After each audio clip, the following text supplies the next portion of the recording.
নমস্কার বন্ধুরা, পাকা আমের কালাকাঁদ তৈরির জন্য আমি এখানে নিয়েছি একটি পাকা আম, চিনি, কাজু, আমন্ড বাদাম, কিছুটা ছানা। ঘরে পাতিলেবু ছিল, তাই আমি লেবু দিয়ে দুধটা কেটে নিয়েছি। ছানাটাকে একটি প্লেটে নিয়ে আলতোভাবে হাত দিয়ে মাখিয়ে নিলাম। এবার আমটিকে একটি ছুরির সাহায্যে ছোট ছোট পিস করে কেটে মিক্সিতে পেস্ট করে নিলাম। পাকা আমের পেস্টটিকে আমি একটি পাত্রে ঢেলে নিয়েছি। এরপর আমি একটি কড়াইয়ে কিছুটা দুধ নিয়েছি।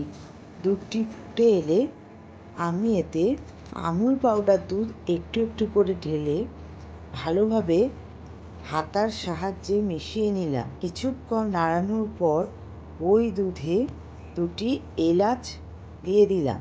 এবার প্লেটে রাখা সমস্ত ছানা আস্তে আস্তে কড়াইয়ে ঢেলে হাতার সাহায্যে একটু নেড়ে এতে পরিমাণ মতো চিনি দিলাম।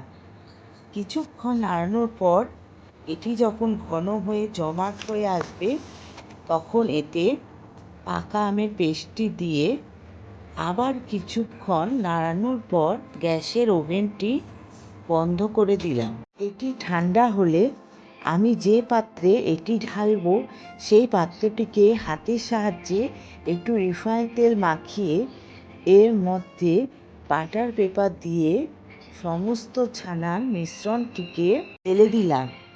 এরপর হাত দিয়ে এটিকে সমান করে এর ওপর দিয়ে কাজু ও আমন্ডের টুকরো দিয়ে সাজিয়ে ঢাকনাটি আটকে ফ্রিজে রেখে দিলাম ঘন্টা কয়েকের জন্য।